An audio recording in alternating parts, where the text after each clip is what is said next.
O que devo eu falar em oração? Ou, por exemplo, também, quais são os motivos que devem me levar a orar? Porque o João vai escrever na sua carta, lá no finalzinho da Bíblia, capítulo 5, versículos 14 e 15, ele vai dizer: esta é a confiança que nós temos nele, que se pedirmos alguma coisa, segundo a sua vontade, ele nos ouve. E se sabemos que ele nos ouve, sabemos que alcançamos as petições que nós lhe fizemos. Ou seja, esta é a confiança que nós temos nele, que se pedirmos alguma coisa segundo a sua vontade, ele nos ouve. Então, quais são os motivos que devem me levar a orar a Deus? Afinal, o que é a vontade de Deus? Outro dia a gente estava comentando, inclusive eu fui inspirado a falar disso na terça-feira. A gente estava com um grupo de discipulado e o assunto ramificou um pouquinho e saiu do que a gente estava comentando, mas entrou nesse particular da vida devocional e da oração, e a gente ficou discutindo um pouco. Quais os motivos que devem me levar a orar? Outra pergunta: o que acontece quando eu oro? Na maioria das vezes que a gente ora, nada, visivelmente falando. Também tenho inveja de quem ora e o céu desce, também tenho um bocado de inveja, mas normalmente comigo não é assim. O que acontece quando eu deixo de orar? Ou o que não acontece quando eu não oro? São perguntas que a gente faz. Bem, ninguém melhor para tratar sobre esse assunto do que, sem dúvida, é um assunto que é uma das bases do fundamento da espiritualidade cristã, do que a pessoa do próprio Senhor Jesus Cristo. Então, se você está com o Lucas aberto, a gente já começa, em primeiro lugar, para conversarmos, refletirmos, maturarmos esse assunto, porque eu tenho para mim que se o Espírito Santo fizer algo especial, em algo que a gente já sabe, porque oração é falar com Deus, mas eu acredito muito que se nós formos tocados por Deus nesse particular, muita coisa na nossa vida, na sua vida, muda em você, e muita coisa acontece através de você, na sua vida ministerial, na sua carreira, se isso for entendido do jeito que Jesus gostaria que nós entendêssemos. Então, Lucas 3, versículo 21 e 22, o texto vai dizer assim: E aconteceu que, como todo o povo se batizava, sendo batizado também Jesus, orando ele, o céu se abriu, o Espírito Santo desceu sobre ele em forma corpórea como pomba, e ouviu-se uma voz do céu que dizia: Tu és o meu filho amado, em ti tenho prazer. Então a primeira coisa que a gente pode entender aqui, irmãos, é que Jesus está com 30 anos, esse é um fato. O que podemos entender aqui também é que o conteúdo da oração a gente também não sabe. Quais foram as palavras que ele disse nessa oração a gente não sabe. Mas o texto vai dizer que ele orou, sim ou não? Jesus saiu das águas batismais e não foi para um churrasco. Ele orou. E quando ele orou, 3 coisas aconteceram. O céu se abriu, o Espírito Santo desceu e a voz de Deus fez-se ouvida.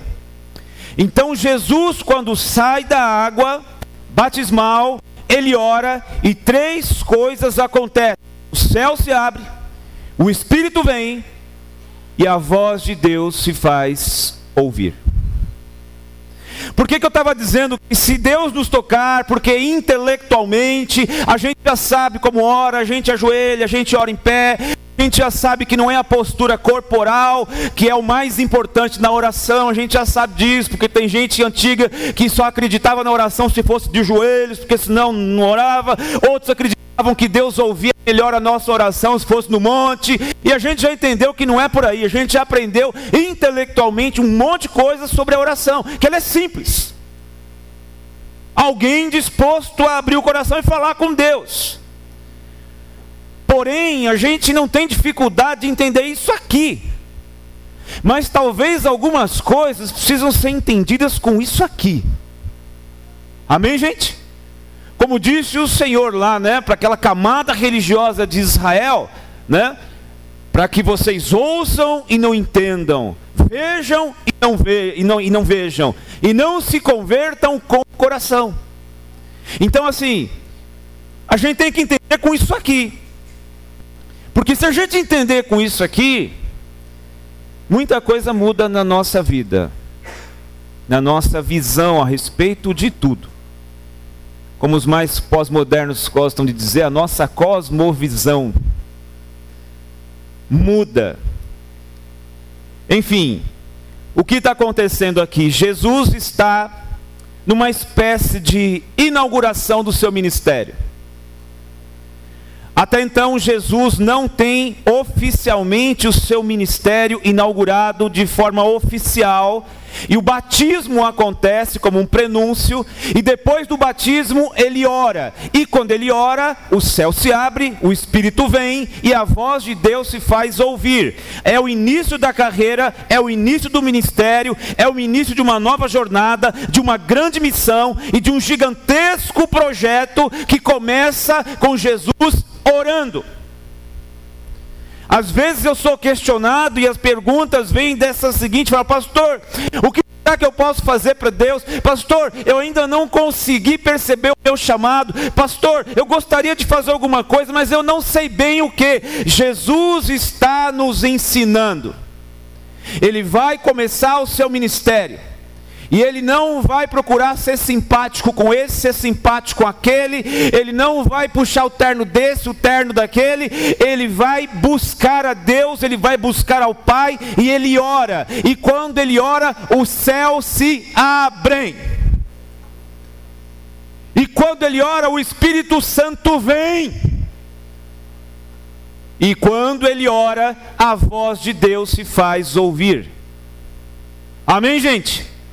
Então, parece meio simples, mas você quer ser um instrumento de Deus, você quer ter respostas de Deus, porque nós já entendemos que nós não nos convertemos para vir buscar bênção, nós já entendemos isso. Nós não somos caçadores de bênçãos, nem caçadores de milagres, não é verdade? Nós já entendemos isso.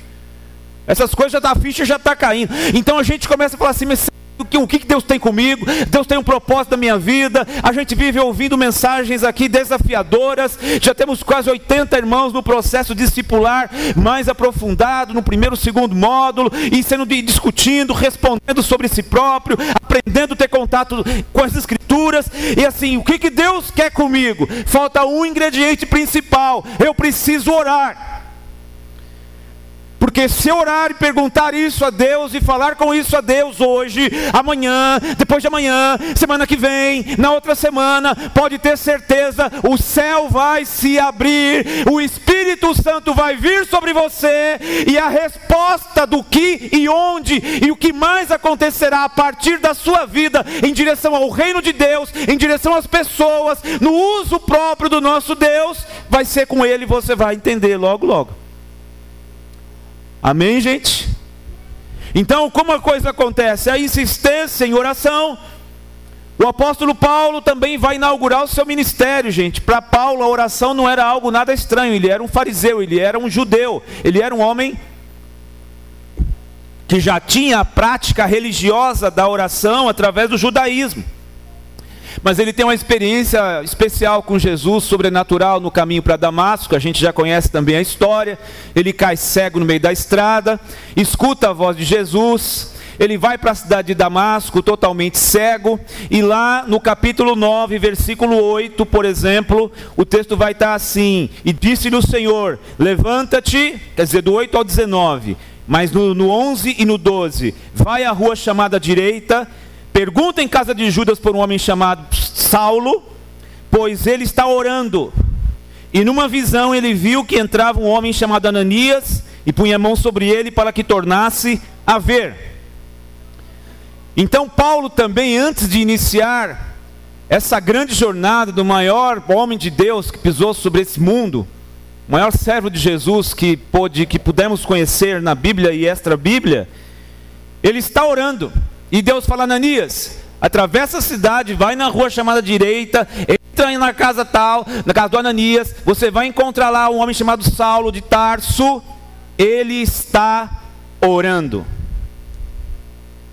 Ananias ficou com medo e tal, mas o que interessa para a gente é que Paulo também não começou a sua carreira sem isso.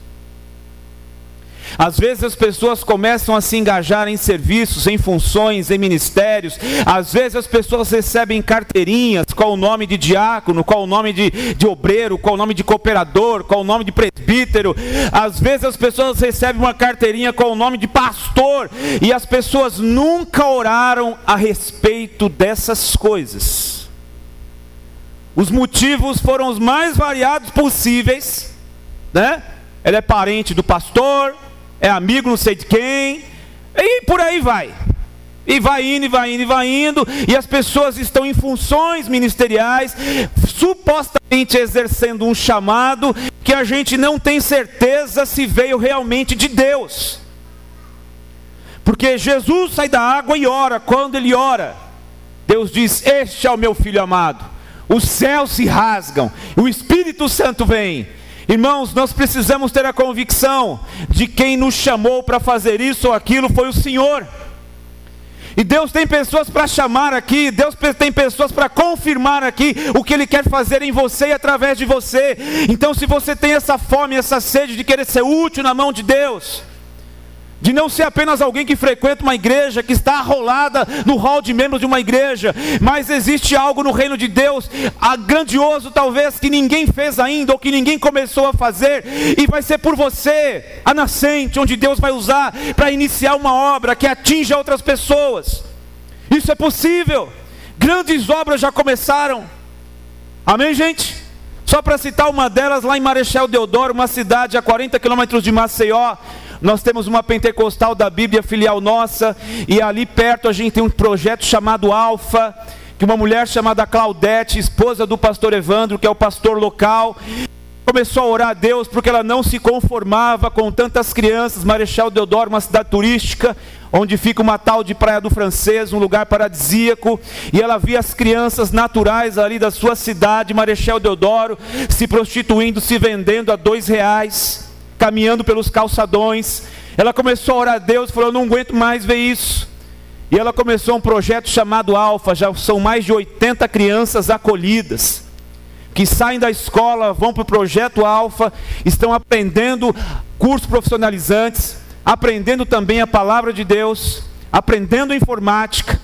Pastor Evandro emagreceu mais de 20 quilos para poder dar aula de futebol para a molecada. E eles saem da escola, os que estudam de manhã, e ficam toda a tarde lá. Os que estudam à tarde ficam na escola, ficam no projeto Alfa de manhã, e à tarde vão para a escola. E essas crianças estão sendo alimentadas com lanchinho, com almoço, café da tarde, e não estão mais no calçadão se vendendo a R$2. O que Deus pode fazer, gente? Através de você. Porque eu não tenho essa resposta. Amém? Eu acho que eu não fico 15 dias, uma semana sem alguém falar, alguém comentar, e a gente toma café com um, com o outro, e conversa, e alguém vem com essa pergunta. Eu não tenho essa resposta do que você vai fazer, do que você pode fazer. Assim, às vezes a gente percebe que é muito nítido, algum dom, algum talento que as pessoas têm, mas às vezes tem coisas particulares suas, tem coisas que Deus já colocou sobre você, que é você quem vai tratar isso com Ele, e é Ele quem vai te colocar no lugar que Ele quiser, para fazer o que é da parte dele, e o reino de Deus vai ganhar com isso, e a sua vida vai ser enriquecida de galardões celestiais e da presença do Espírito Santo. Amém? Segunda coisa que a gente pode falar sobre a oração. Então, a primeira delas: eu quero saber o que Deus quer comigo, eu preciso orar.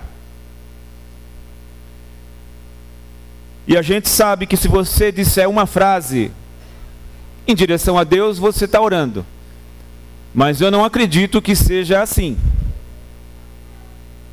Por exemplo, você fecha os seus olhos aí e diz assim: Senhor, você quer o que comigo? Aí você abre. Não, não é? E já abre o celular para ver quando está o jogo do Corinthians. Está jogando agora, né? Não, você não vai saber nada. Talvez o resultado, se o seu Wi-Fi pegar, e tomara que não pegue. Então assim, gente, eu não acredito que seja assim. É você dobrar o seu joelho, ou você se colocar em oração e falar: Senhor, A vida não é trabalhar, ganhar dinheiro, comprar um carro novo, viajar no feriado prolongado e comer no Outback. A vida é muito mais do que isso. Amém, gente? A vida cristã é muito mais do que isso. Então assim, se você tem essa fome, cara, ore a Deus, fale com Ele sinceramente, porque isso bateu em mim há 20 anos atrás, e a minha vida nunca mais foi a mesma. E eu continuo falando com Ele a respeito disso, porque eu ainda continuo inconformado e achando que eu ainda faço nada, que eu posso ser mais útil, a minha vida está passando, e mês que vem eu faço 50. Não parece, né? Vixe, bateu uma deprê agora, hein? 50. Quando eu tinha 15, alguém me apresentava alguém de 50, falava: senhor, está bem, tio?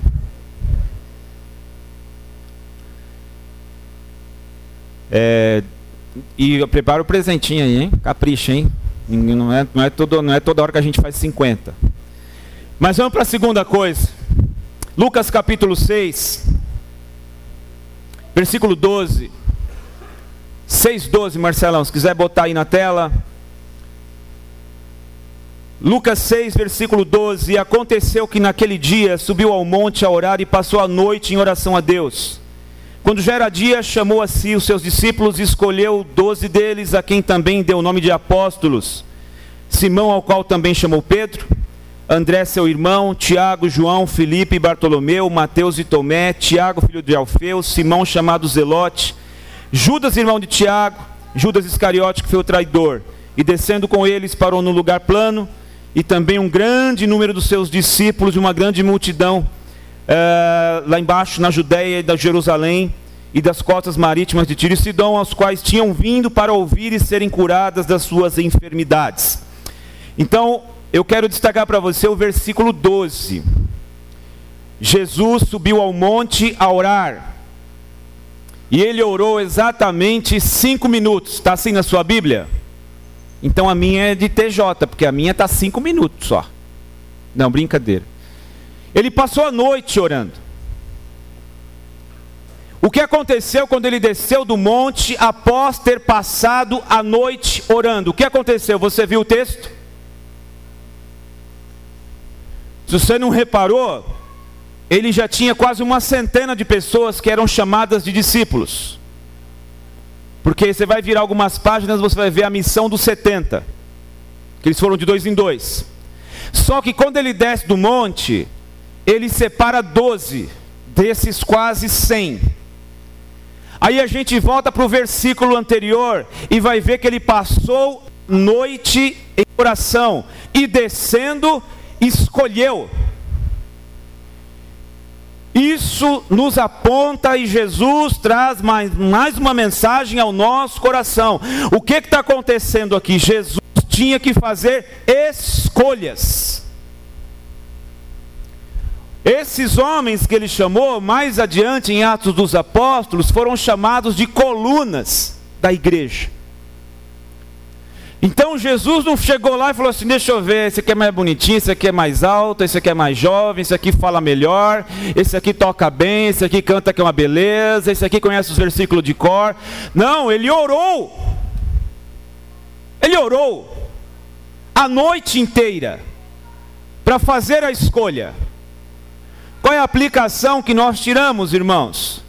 Nós dizemos que adoramos a Deus, nós chamamos a Ele de Senhor, nós dizemos que somos dele, mas a gente toma todo tipo de decisão por nós mesmos, por aquilo que dá na nossa cabeça. Nós tomamos decisões quando estamos de cabeça quente, nós tomamos decisões e nos empolgamos quando estamos felizes demais, né? Nós tomamos decisões de todo tipo, sem a mínima fala, sem o mínimo temor de falar: Senhor, eu gostaria muito que o Senhor me ajudasse, me desse a direção nessa escolha, nessa decisão. Amém, gente? Então a sala pastoral, se tivesse voz, né? Ela teria muitos testemunhos para contar das pessoas que chegam na sala pastoral para resolver ou para tentar discutir um problema, ou ouvir uma palavra, um conselho, e a sala pastoral poderia testemunhar para nós que muitas destas coisas aconteceram porque foram decisões precipitadas na vida. Ou seja, quando a gente diz que é de Deus, mas não leva em conta o que Deus pensa, por aonde o reino de Deus está indo, e nós nos sentimos donos do nosso nariz para tomar todo tipo de decisão para qualquer tipo de coisa, autonomamente. Só que quando a gente vai tendo essa conduta, nós vamos por nossa conta e risco. Amém, gente? Não é que Deus nos desamparou, não. Ele continua mais perto que nunca, cercando a gente. Mas, a gente toma decisões sem saber se Deus está presente nisso, se Deus está de acordo com isso, se o reino de Deus está incluído nisso. A gente toma decisões e toma decisões porque quer, porque tem vontade. Amém, gente? E assim, como a gente é pastor e não está brincando de evangelho, a gente funciona como uma placa numa encruzilhada, apontando um caminho, né? Alguns vão olhar e falar, entendi, esse é o caminho aí, vou por aí. Outros vão olhar, eu entendi, mas eu vou fazer o que eu quero. Então, como a gente é essa placa na encruzilhada, procurando apontar o caminho da palavra de Deus, eu preciso alertar mais uma vez, existem decisões que são capitais que a gente toma. E uma vez tomada, o reverb, os desdobramentos, eles talvez fiquem para a vida toda. Amém, gente? Ou seja, eu vou separar. Tá, por quê? Porque eu cansei. É isso? Falou com Deus? Eu falei. O que ele falou? Ele não falou nada. Quem cala consente.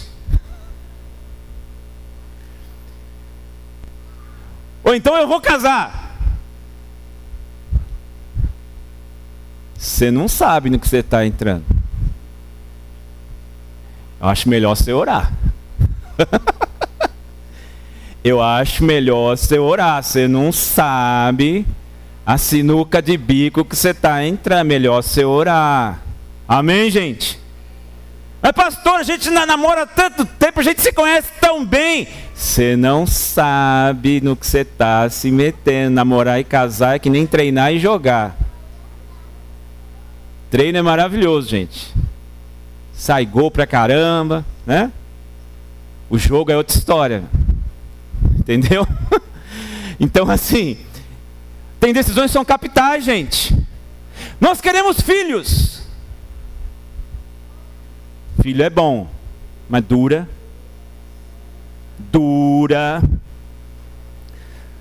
E aí tá pequenininho, tamanho do Everson ali, né, Everson?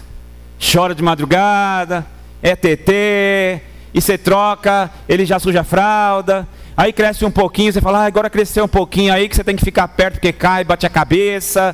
E aí você tá tudo, vai dormir bem, acorda com febre, já vai ir trabalhar, não vai trabalhar mais, vai ter que levar no pronto-socorro. Aí você fala, não, tá, a hora quando crescer melhora, porque aí cresce, começa a responder. É ou não é? Começa a falar, não vou pôr essa roupa. Aí quando fica desse tamanho aqui, aí já está com o smartphone na mão, aí já sabe mais que você, já quer ensinar as coisas para você. Aí quando está desse tamanho assim, você fala uma coisa e já responde duas. Aí quando começa a namorar, os pais nem existem mais. É filho. E alguns ainda querem comprar o presente dos namorados com o dinheiro dos pais. Lasqueira. O sujeito quer namorar, quer comprar presente para a namorada, para o namorado com o dinheiro dos pais. É uma coisa de louco. Mas são eles, você quer ter filho. São decisões capitais que a gente toma e depois não dá para voltar atrás. Amém, gente? Eu vou uma oportunidade excelente de emprego lá no estado do Paraná. Eu vou mudar para lá, ou então na Paraíba, ou não sei na onde, ou em outro país. Gente, ora.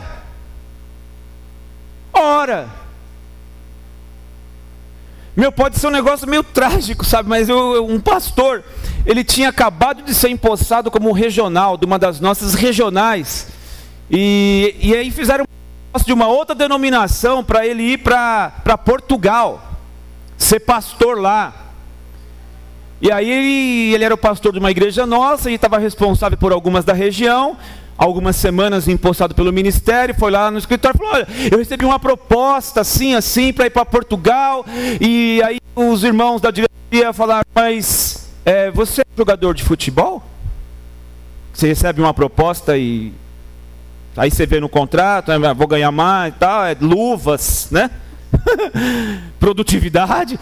Então, mas o rapaz resolveu ir, foi embora. Ele nem chegou em Portugal. Na Espanha, invocaram lá em Madrid, no aeroporto, ficou preso lá no posto da polícia. Deu uma confusão tão grande, ele não chegou em Portugal. Aí ficou lá na Espanha, e aí resolveram interrogar. Deu um problema lá que a gente não consegue nem explicar até hoje. Um mês e pouco depois voltaram para o Brasil sem ele nem beira. Ainda tivemos que ajudar o rapaz a tirar a oferta para poder mandar a passagem para eles voltarem para o Brasil. Então às vezes a gente toma decisões capitais sem a devida preocupação em oração. Então quanto maior ou mais importante for a decisão, mais eu preciso colocar diante de Deus. Aí vem a pergunta: mas Deus vai me responder, pastor? Eu te respondo: não sei. Sei lá. Mas como assim, pastor? Então a gente vai orar, e como que a gente vai saber se vai decidir certo? Bom, sabe o que eu acredito? Que se a gente tem uma decisão muito importante, e a gente passar muito tempo falando sinceramente com Ele, mesmo que a gente não ouça nada, a gente vai ser obrigado a decidir, porque Deus não decide no lugar da gente. Você vai decidir para cá ou para lá, Ele vai junto com você. Amém, gente? Eu não escutei nada, mas eu estou há 3 meses, eu fiquei um mês inteirinho orando. O pastor Ronildo queria que eu fosse para Santa Catarina. Ele falou: você tem um mês, Jair, para resolver as coisas aí, para você ir para lá, vai ser muito bom lá para você, o seu salário pastoral vai ser muito melhor. A igreja, é dar 2 templos desse aqui, tem uns lustres gigantes assim, ó, que acende por sessão. O púlpito da igreja, quando o pessoal vai cantar, eles apertam um botão, o púlpito desce, as meninas fazem coreografia assim, os músicos tocam, acabou o louvor, o púlpito sobe automaticamente. Aí lá no fundo tem um elevador para os deficientes, a igreja fica no alto, é a segunda maior igreja da cidade. Aí eu falei: falei para Soraya, para as meninas, achei que elas iam chorar, que elas iam, não, a gente não vai, quem deixar nossa família. A hora que eu falei para elas, as 3, quando a gente vai, pai? Já pode arrumar as malas? Vamos embora. Metade da cidade, as casas não tem portão, é um gramado que vai na frente até a casa lá. Só é ruim o frio, que é um frio que nem o Satanás aguenta lá. É um frio, é 0, -3, né? Quando está frio é ruim. Mas assim, eu falei: eu acho que eu vou, mas eu vou orar, eu vou orar. Aí eu fiquei um mês perguntando para Deus. Eu vinha na sala pastoral, ficava lá falando: Deus, vou, não vou, Senhor. E uma vontade, um desejo, mas Senhor, eu não sei se eu vou, se eu não vou, Senhor. Eu preciso que o Senhor de alguma maneira me responda, de alguma maneira me fale, de alguma maneira me dá um sinal. E Ele não falou nada, Ele não deu sinal nenhum. E eu não tinha convicção, não tinha certeza, alguma coisa aqui dentro de mim não me fazia sentir paz. E de repente passou um mês, o pastor Ronildo ligou, falou: e aí, Jair, está com as malas prontas, vamos embora? Eu falei: não. Você não vai? Eu falei: não. Até hoje ele está meio atravessado comigo. Falei: Ronildo, desculpa, cara, mas eu não vou, eu não senti paz, eu não... Poxa, sério, quer orar mais um pouco? Eu falei: não, já um mês foi bom de oração, eu não vou. Amém, gente? Mas eu fiquei um mês orando. E se eu tivesse ido? Como é que ia fazer com essa prótese aqui? Lá.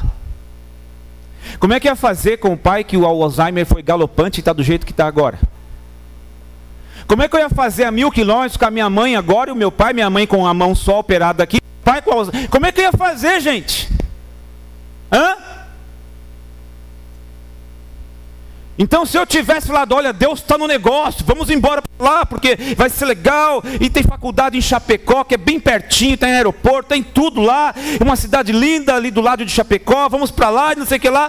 Gente, nós precisamos orar. Amém, irmãos? Nós precisamos orar. Teve um irmão que congregou aqui, ele mudou para uma cidade do Paraná, e eles vieram pedir oração para mim, e falaram, pastor, a gente está indo lá com os parentes dela, já tem família dela lá, e o meu ramo de trabalho é muito bom naquela região, e aqui em São Paulo está muito ruim, e a gente está entendendo que lá é o caminho para nós. A gente já foi algumas vezes lá, já viu a cidade, gostou da cidade e tal, não sei o que lá. Aí eu fiz uma pergunta, quantas vezes vocês foram lá? A gente já foi umas 3 vezes, já viu tudo lá, já viu até a casa.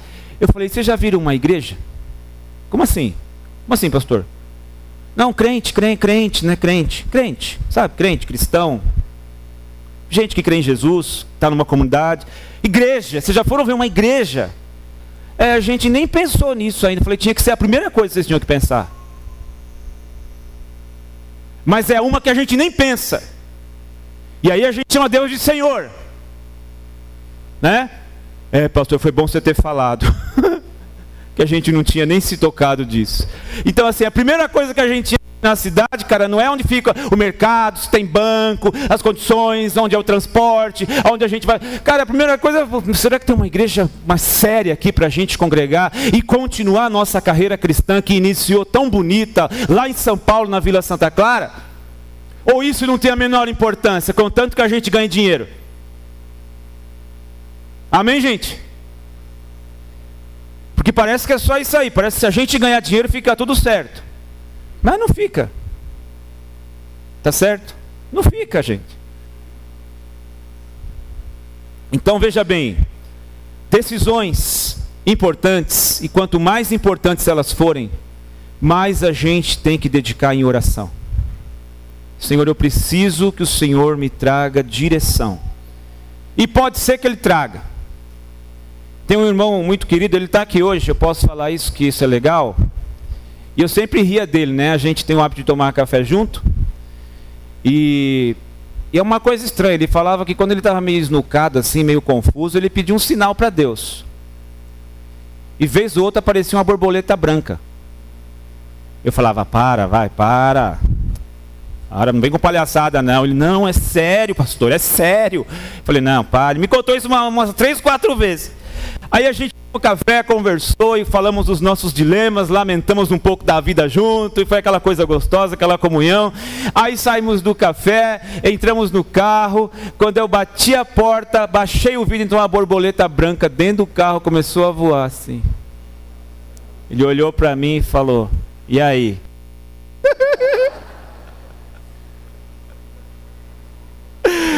Ela não é... Então assim, Deus pode nos dar a direção, Ele pode nos dar sinais, mas mesmo que Ele não diga nada e você tenha que decidir, ali na frente você vai ver que a sua decisão foi acertada, que era ali aquilo mesmo que você tinha que decidir, e Ele foi junto contigo, porque você teme a Ele. Eu contei aqui uma vez de um pastor que eu ouvi pregando, logo quando eu me converti, e ele estava falando que quando vai comprar um sapato, ele não sai sem orar. Senhor, eu vou comprar um sapato, eu queria que o Senhor me direcionasse a loja, o local, o sapato, e até que eu fale do seu amor, se o Senhor quiser também para alguém lá, eu vou comprar um sapato. Só isso. Qual a importância de comprar o sapato? É mínima, né, gente? Mas ele disse naquela pregação, nunca comprei um sapato que eu não gostei. Você odiou. Nunca comprei um sapato que machucasse meu pé. Você já comprou? Nunca comprei um sapato que depois ficou muito grande, não serviu, ficou pequeno demais. Nunca. Então assim, uma frase em oração para comprar um sapato, eu acho que é suficiente. Senhor, eu vou comprar um sapato, mas o Senhor me direciona. Agora eu vou mudar de estado. Eu vou mudar de igreja. Eu vou separar. Eu vou casar. Eu vou mudar de profissão, eu vou fazer uma faculdade disso, depois eu vou entrar naquilo. Gente, essas decisões são capitais, porque às vezes elas vão demandar a vida toda da gente. O reverb dela vai para a vida toda. Então, quanto maior a relevância da decisão, da escolha, mais a gente tem que dedicar em oração. Amém? Vamos caminhar um pouco mais. Quarto lugar, Lucas 18.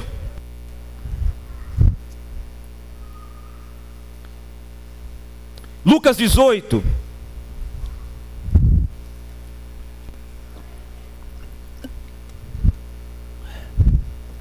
Versículo 1. E contou-lhes também uma parábola sobre o dever de orar sempre e nunca desfalecer.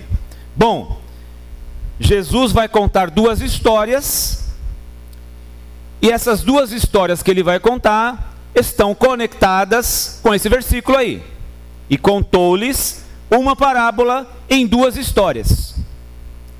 Sobre o quê? O de orar de vez em quando.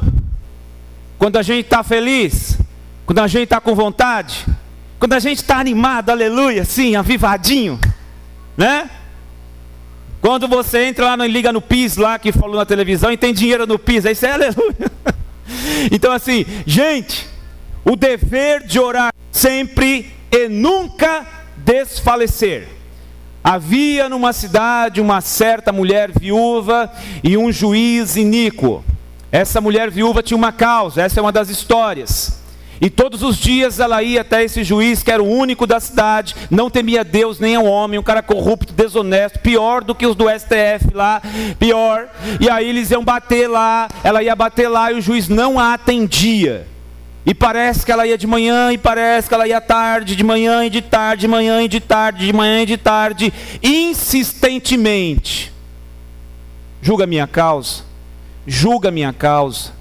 Ela não foi pedir favores, ela pediu para julgar a sua causa. Julga a minha causa, julga a minha causa. Chegou um dia, o cara falou assim: eu não aguento mais essa mulher, manda ela entrar.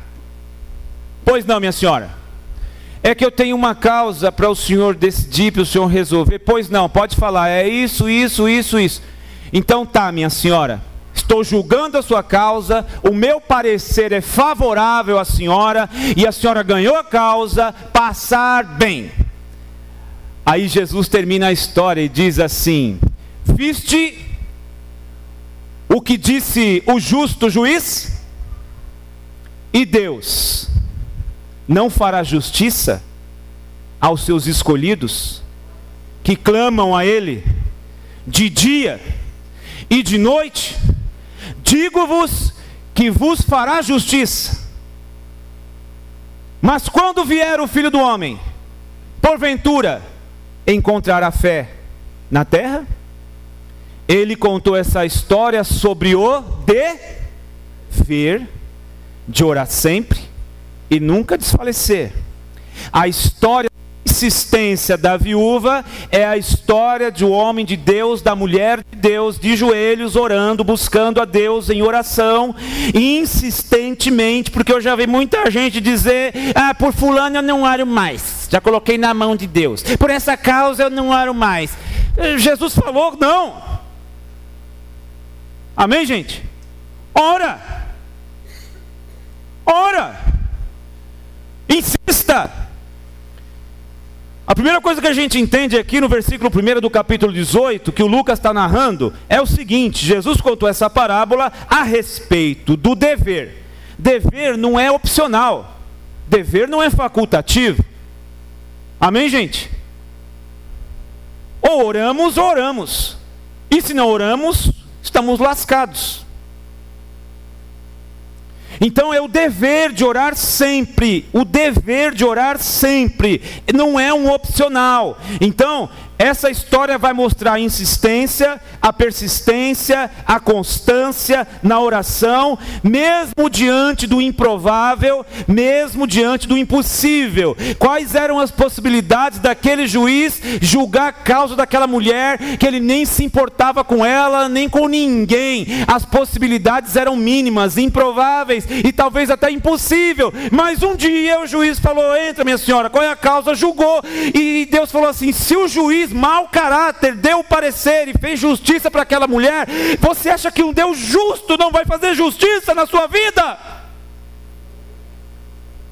Mas quando vier o Filho do Homem, vai encontrar fé na terra? Ou a gente pode substituir essa frase, encontrará fé na terra. Será que ele vai encontrar gente continuando em oração? Gente com fé no impossível, no improvável, sem desistir da sua oração? É isso. Então essa parábola, essa história fala sobre a insistência, a persistência de longo prazo. Mas Jesus não para aí, ele vai contar uma outra história. É uma parábola dividida em duas histórias. Então a outra história, o Lucas vai narrar para a gente, Jesus dizendo que 2 homens subiram no templo para orar, a partir do versículo 9. Um era um fariseu e o outro um publicano.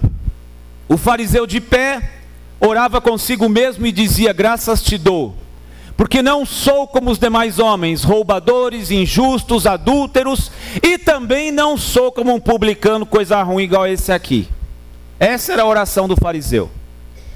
E aí o publicano, cabeça baixa, humilhado, triste, batia no peito e dizia uma só frase: tem misericórdia de mim, pecador.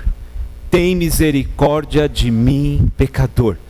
Jesus termina a parábola e diz: esse foi justificado para sua casa e não aquele, porque qualquer que exalta a si mesmo será humilhado, e qualquer que humilha a si mesmo será exaltado.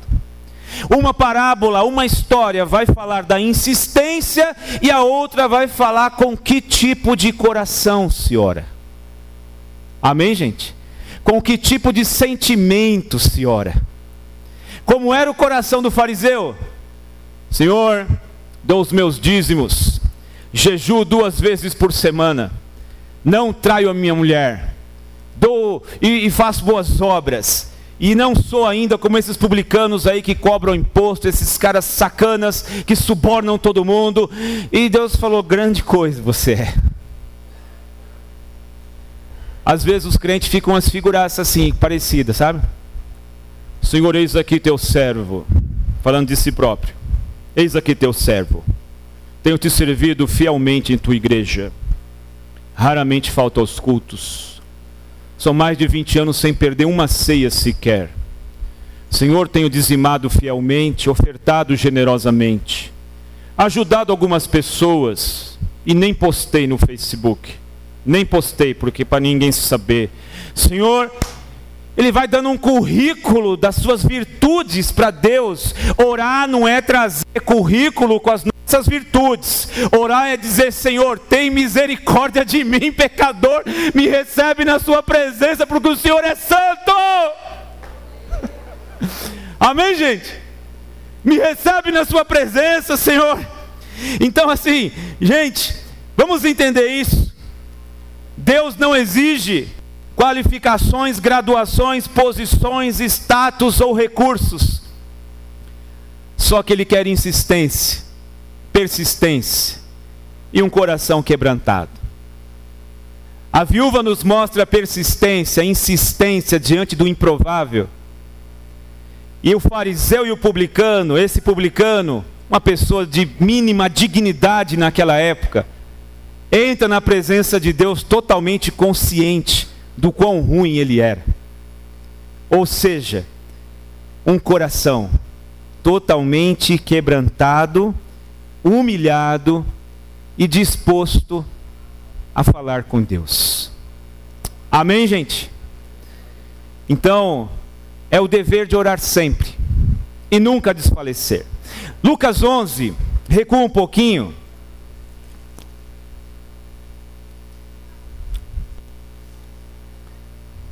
E essa é uma parte que eu julgo extremamente importante nessa mensagem, para que a gente entenda algumas coisas a respeito de um evangelho tipo Jesus Cristo. Lucas 11:1. Aconteceu que, estando ele a orar num certo lugar, quando acabou, lhe disse um dos seus discípulos: Senhor, ensina-nos a orar, como também João ensinou os seus discípulos a orar. Como acabei de dizer há pouco, não só Jesus, mas todos os discípulos tinham conhecimento da oração, a maioria deles judeu. Então orar e ter um Deus, ser monoteísta na sua religião, não era novidade para eles. Orar a esse único Deus, Jeová, era normal eles orarem.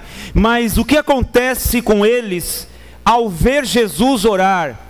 A conclusão que eles têm, e a gente poderia ter um vídeo aqui de 30 segundos, só para ver um pouquinho de qual era a postura de Jesus, de como ele se movia, se ele estava com as mãos para cima, para baixo, o tom da voz dele, que tipo de palavra, mas a gente não tem esse vídeo. Mas eu tenho certeza que eles pediram a Jesus para aprender a orar, porque eles oravam, mas não como Jesus.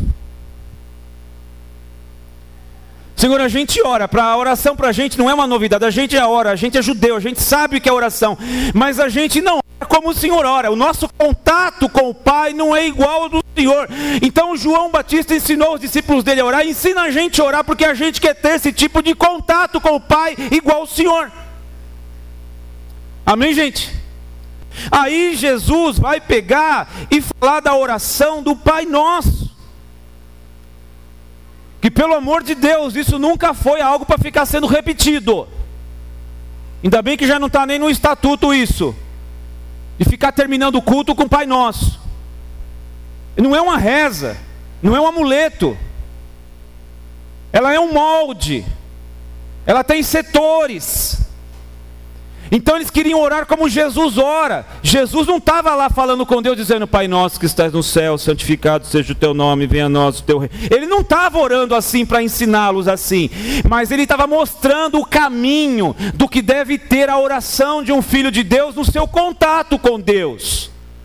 Amém, gente? Lá no YouTube deve ter uma mensagem lá ainda, que a gente falou sobre a oração do Pai Nosso especificamente, sobre cada setor dela. Então Jesus vai trazer a eles o escopo, o esboço da oração. Eu tenho um esboço aqui, então tem 2, 3 frases, e nessas 2, 3 frases eu falo 10 minutos. Aí eu baixo aqui, tem mais 1, 2 ou 3 frases, eu falo mais 15 minutos. É um esboço. O Pai Nosso é assim, você vai olhar na primeira parte a exaltação a Deus, o encurtar da distância. Um judeu nunca chamaria Deus de Pai, jamais. Isso era uma heresia, um sacrilégio. Deus para eles era algo totalmente inacessível. Os antigos, quando faziam cópias das escrituras, se lavavam. Quando chegava o pentagrama, que não era nenhuma palavra Deus, ou que indicasse o nome de Deus, mas era um pentagrama, eles se lavavam várias vezes com medo de serem fulminados só de escrever. Então eles jamais chamariam a Deus de Pai. Jesus falou: se você quer começar a ter contato com Deus, com o Pai, como eu, encurta a distância. Porque o contato na oração, ele aponta para relacionamento. Por isso você chama Deus de Pai. Só toma cuidado, porque às vezes a gente não teve um pai legal, né? E aí inconscientemente, ontem nós falávamos no curso lá de aperfeiçoamento, o assunto era aconselhamento, e às vezes as pessoas ficam bloqueadas quando chamam Deus de Pai, porque teve um pai ruim. E ela não consegue entender isso direito, né? Mas fica com uma relação estranha, né? Aí ela vai associar a figura de um pai abusivo, violento, a Deus. Então fecha esse parênteses, mas Jesus quis dizer isso a respeito da relação, a respeito da proximidade. E ele vai falar da oração do Pai Nosso. E ele vai terminar essa fala sobre o Pai Nosso no versículo 13 do capítulo 11, dizendo o seguinte sobre a oração: pois se vós, sendo maus, sabeis dar boas dádivas aos vossos filhos, quanto mais dará o Pai Celestial, o Espírito Santo, àqueles que lhe o pedirem. Lembra na introdução, o que eu devo pedir na oração? O que eu devo falar para Deus? Amém, gente? Versículo 13. O que você deveria pedir para Deus? Então Jesus está ensinando os meninos ali a orar como ele ora, porque a oração não era estranha. Mas eu vou um pouquinho mais longe. Alguns vão se lembrar da terça-feira da nossa discussão. Tem um livro interessante de um homem chamado Dwayne Roberts. O livro se chama Oração Deleitável. E eu li esse livro há algum tempo atrás. Eu não queria ler, tinha tantas outras coisas para eu ler. Eu falei: vou ler sobre oração, oração. O que vai esse cara me ensinar sobre oração? Mas sei porque eu li o livro. Quando eu comecei a ler, foi uma leitura apaixonante, porque eu comecei a gostar da leitura. E ele vai dizendo no livro que a oração, ela é um caminho a ser percorrido e um relacionamento que se desenvolve. Amém, gente? As pessoas que você gosta de estar de repente numa mesa comendo, tomando café, e você não vê a hora passar, não são as pessoas que você viu a primeira vez. Sim ou não? As pessoas que você tem prazer de estar, de convidar para ir numa viagem junto com você e com a sua família, não é gente estranha. As pessoas que têm acesso à sala da sua casa, ou de repente abrem a geladeira da sua cozinha, e não moram lá, não é gente estranha. Ó, eu tenho algumas pessoas mais próximas, e tem uma, por exemplo, que a gente se conhece desde a conversão, batizamos juntos, que a gente senta numa mesa às 9 da noite, e às 4 horas da madrugada a gente não terminou o assunto ainda. E a gente olha, meu Deus, essa hora! Mas são 25 anos aproximadamente. Então o Dwayne Roberts, ele fala sobre a oração deleitável, e isso precisa virar uma chave na gente, irmãos. Sabe o que é virar uma chave? Porque você ora, sim ou não? Sim. Eu não vou fazer uma aposta com você, mas a maioria de nós, quando vai orar, é para pedir alguma coisa. Está apertado com alguma coisa. Deus precisa resolver alguma coisa. Ou alguns de nós que são já um pouco mais maduros, quando vai orar, intercede pelos outros. Isso é lindo, isso é bíblico, isso é de Jesus. Mas enquanto a gente está pedindo, enquanto a gente está intercedendo, a gente não está se relacionando. Amém, gente? Mas pastor, eu oro, e quando eu começo a orar, pastor, olha, eu oro por esse, eu oro por aquele. Cara, continua, isso é bom demais. Às vezes eu até esqueço de mim, pastor, não, isso é ótimo. Mas orar é relacionar-se com uma pessoa. Cristianismo é definido por uma frase, por Karl Barth. É relacionamento com uma pessoa, com Jesus, o Cristo. Por isso que ele vai dizer em João 15, olha, não chamamos mais vocês, a vocês de servos. Eu quero chamá-los de amigos. Porque no contexto da fazenda, o escravo, ele fica lá no seu dormitório, ele não sabe o que acontece na casa principal do dono da fazenda.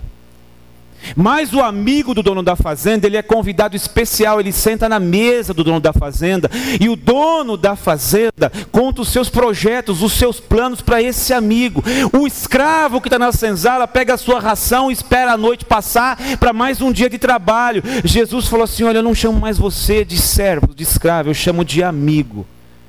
Porque o servo não sabe o que faz o seu senhor, mas o amigo sabe. E tudo quanto eu ouvi de meu pai, eu quero dar a vocês a conhecer.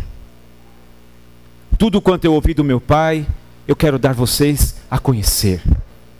Aleluia. Então assim, gente, é virar essa chave de a gente orar correndo, orar com pressa, orar pensando na pizza que está lá e você está com fome, orar pensando no cheque que vai depositar, orar olhando no relógio, orar olhando no celular, orar e já pedindo coisas. Ou então as pessoas que acham assim, só porque são pentecostais, que a gente tem que orar igual um narrador de corrida de cavalo.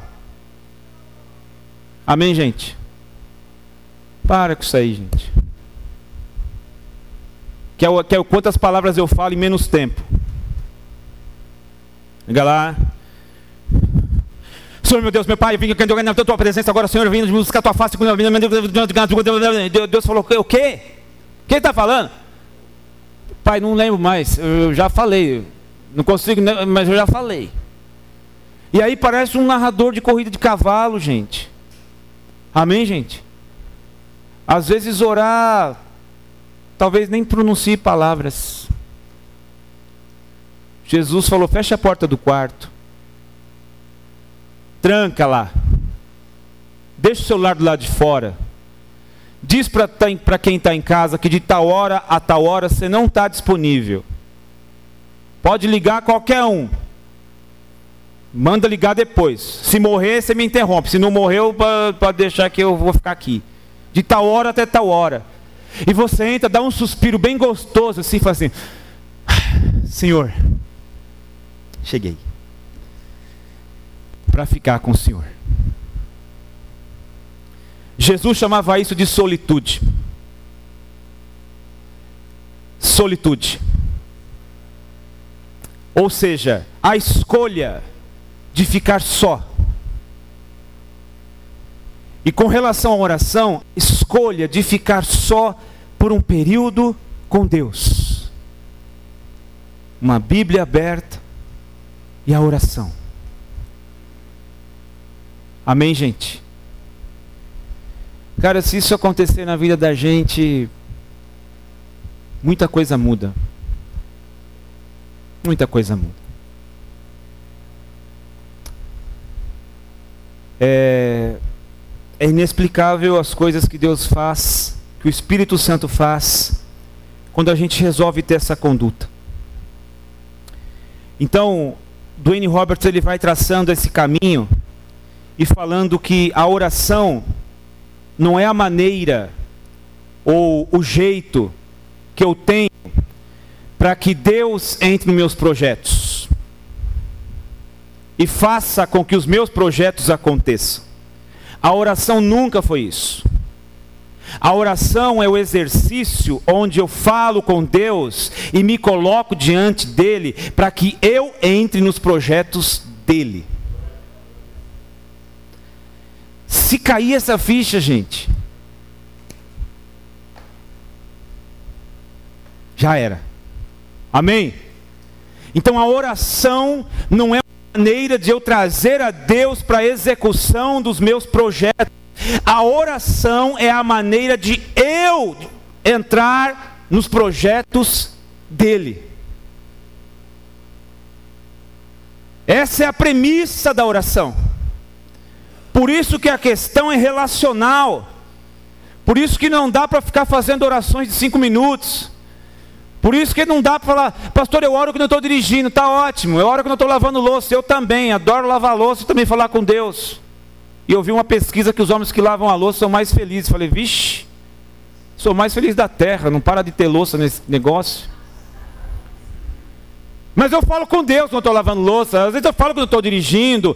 Mas gente, eu estou falando da oração, que é um dos valores que a igreja do pós-moderna perdeu, esvaziou-se, um dos, importantes, que se esvaziou.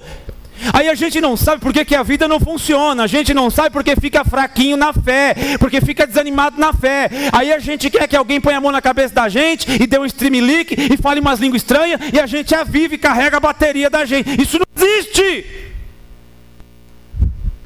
O que mantém a nossa vida em pé é a nossa comunhão com Jesus Cristo. O que faz o nosso ministério, aquele dom, aquele talento que Ele nos deu, fluir e abençoar as pessoas, é a nossa comunhão com Jesus Cristo. As respostas que a gente tem nas encruzilhadas da vida, elas virão através da comunhão com Jesus Cristo, meus irmãos. E é isso que nós queremos trazer nessa noite, que o Espírito Santo quer trazer nessa noite, para que a gente entenda não só aqui, mas aqui dentro. Carne, sangue, não, você não luta com o outro, não é com a sogra, com esse, com aquele, com o vizinho, não, você luta contra potestades, principados. Então você precisa calçar os pés da preparação do Evangelho, coração da justiça, cinturão da verdade, capacete da salvação, espada do Espírito, que é a palavra de Deus. E ele vai dizer, orando em todo o tempo, com oração e súplica no Espírito, velando nela com ação de graça. Ou seja, Paulo vai falar que nessa batalha espiritual contra essas hostes malignas, você está lutando contra algo que você não vê, contra o diabo. Então você precisa orar para o diabo não vencer. Mas eu não vou orar para o diabo não me vencer, eu vou orar para me relacionar com Jesus. Jesus vai dizer para os discípulos, orai para que não entreis em tentação, o espírito está pronto, mas a carne é fraca. Então eu preciso orar, porque senão eu não caio em tentação. Não, eu não vou orar só porque eu não quero cair em tentação, eu vou orar porque eu quero me relacionar com Jesus. Amém, gente?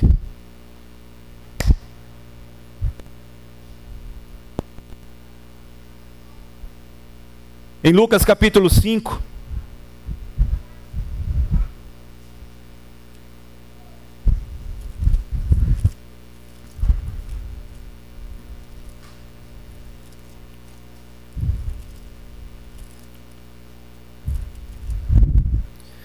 Lucas capítulo 5, versículo 15 e 16, a sua fama, porém, se propagava ainda mais, ajuntava-se muita gente para o ouvir, e ser por ele curada das suas enfermidades. Versículo 16, ele porém se retirava para os lugares desertos, e ali orava.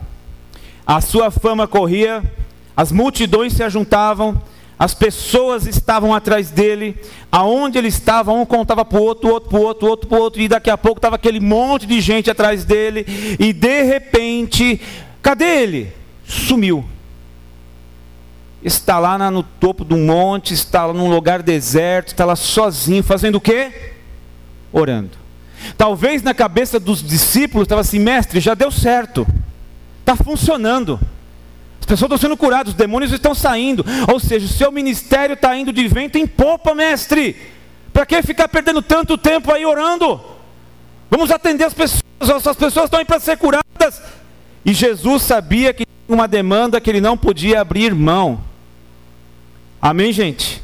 Estava tudo dando certo e as coisas estavam acontecendo no curso do Pai. Ou seja, o seu ministério sendo notório, messiânico, mas ele estranhamente se retirava e orava. E o Espírito Santo atuava sobre ele pelo tipo de conduta que ele vivia, de busca incessante ao Pai.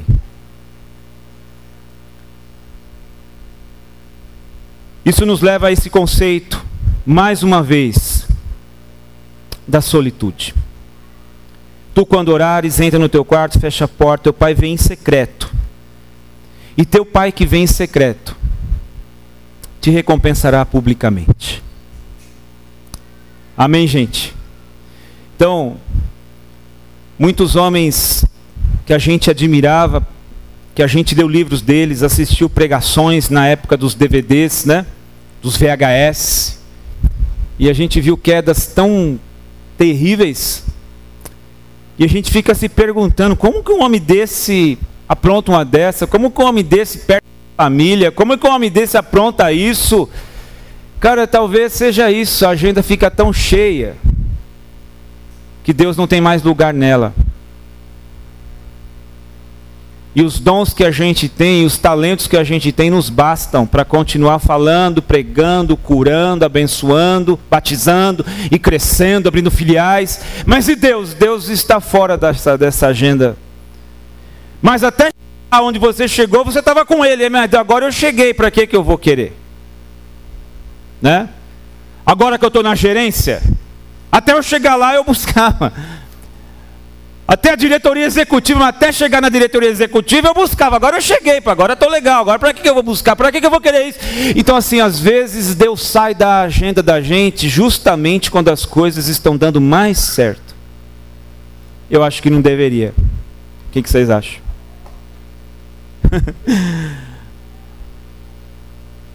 Eu finalizo com Lucas 22, 39.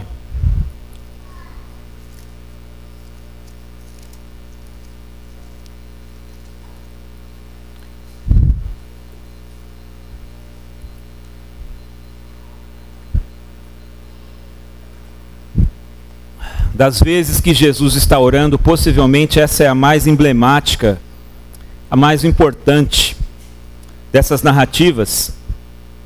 Saindo dali foi, como costumava, ao Monte das Oliveiras e também os seus discípulos, 22:39 de Lucas. E quando chegou àquele lugar, disse: orai, para que não entreis em tentação. Apartou-se deles cerca de um tiro de pedra e, pondo-se de joelhos, orava, dizendo: Pai, se queres, passa de mim este cálice. Todavia não se faça a minha vontade, mas a tua. E apareceu um anjo do céu que o fortaleceu. E posto em agonia, orava mais intensamente. E o seu suor tornou-se em grandes gotas de sangue que corriam até o chão. Levantando da oração, veio para os seus discípulos e achou-os dormindo de tristeza. E disse-lhes: por que estáis dormindo? Levantai-vos e orai, para que não entreis em tentação. Jesus está orando. E aqui nessa oração ele teve uma resposta silenciosa. A sua oração incessante tinha um pedido que os escritores deixaram, que Lucas deixou aqui, por exemplo. Qual era o pedido? Se possível, afasta de mim esse cálice. Porém, não seja a minha vontade, mas a tua vontade. Por isso que eu disse as palavras de Dwayne Roberts, que oração não é o caminho para trazer Deus para os meus planos, mas deve ser o caminho de eu entrar nos planos dele. Faça-se a tua vontade e não a minha.